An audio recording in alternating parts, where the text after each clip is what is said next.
ایک حکیم کے پاس ایک بہو گئی کہ میری ساس میری بڑی مخالف ہے، مجھے زہر دے دو، میں اس کو زہر دینا چاہتی ہوں، مارنا چاہتی ہوں۔ حکیم صاحب عالم بھی تھے، عاقل بھی تھے، سمجھدار بھی تھے، سنجیدہ بھی تھے، دانشور بھی تھے، معاملے کے تہ تک پہنچنے والے تھے۔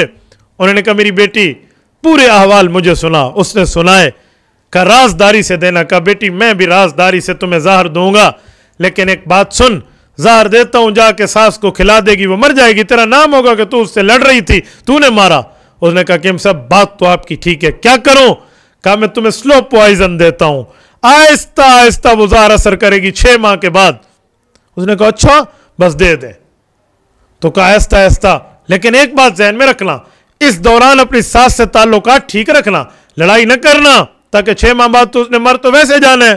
کہا جی ٹھیک ہے۔ حکیم صاحب نے دوائی دی، بہو لے کر چلی گئی، تھوڑا تھوڑا کر کے اپنی ساس کو کھلاتی رہی، لیکن پیار سے باتیں کرتی تو وہ بھی پیار سے باتیں کرتی، یہ بھی محبت سے کرتی تو وہ بھی کرتی۔ 2 سے 3 ماہ گزرے، محبتیں شروع ہو گئیں، پیار شروع ہو گئے، مسرتیں شروع ہو گئیں، خوشیاں شروع ہو گئیں، فرحتیں شروع ہو گئیں۔ تو اب یہ بہو پریشان ہونے لگی کہ یہ تو 6 ماہ بعد مر جائے گی، 5 ماہ سے پہلے کے عرصے میں محبتیں آ گئی ہیں، تو اب بیچاری مر گئی، تو اب میں سے نہیں اب تو ایک دوسرے پر جان چھڑکتی تھی وہ۔ تو وہ حکیم کے پاس آئی اور رونے لگی، کہا آپ میرے ابا کی جگہ ہیں۔ کہا بیٹی بتا، کہا مجھے پہچانا؟ میں 6 ماہ پہلے آپ سے زہر لینے آئی تھی۔ کہا جی میں نے پہچان لیا۔ کہا اب کیوں آئی ہو؟ کہا ہمیں ایک اور دوائی چاہیے۔ کہا وہ کیا؟ کہا ایسی دوائی بنا دو میں اپنی ساس کو کھلاؤں، زہر کا اثر ختم ہو جائے، میری ساس کو میں کھونا نہیں چاہتی، وہ میں نہیں چاہتی وہ مر جائے۔ تو حکیم صاحب نے کہا کیوں؟ وہ تو تیرے ساتھ لڑتی تھی۔ کہا لڑتی تھی لیکن اب محبتیں ہیں، اب پیار ہے، لڑتی تھی اب محبتیں ہیں، تو تھیں اور ہیں کا فرق ہے۔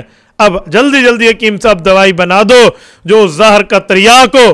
حکیم صاحب نے کہا میری بیٹی، میں بھی اپنی بیٹیاں رکھتا ہوں گھر میں، اپنی بہو رکھتا ہوں، میں نے تمہیں زہر نہیں دی تھی، ساری تیری باتیں سن کے میں نے اندازہ لگایا کہ زہر تیری زبان میں ہے، تو میں نے تمہیں دوائی دی تھی طاقت کی، اور تجھے ساتھ سمجھایا تھا پیار سے بولنا، تو زہر تو تیری زبان میں تھا، دوائی تو طاقت کی تھی، زہر نہیں تھی۔ تو نے اپنی زبان سے زہر ختم کیا، آج تیری ساس سے تعلقات ٹھیک ہے، جا خوشی خوشی جا، تجھے کسی اور دوائی کی ضرورت نہیں ہے، تیری ساس کو زہر نہیں ملی۔ تو اصل زہر رویوں میں ہوتی ہے، ہم رویہ ٹھیک کر لیں، جب رویہ ٹھیک ہو جائیں گے خدا کی قسم معاملہ ٹھیک ہو جائے گا۔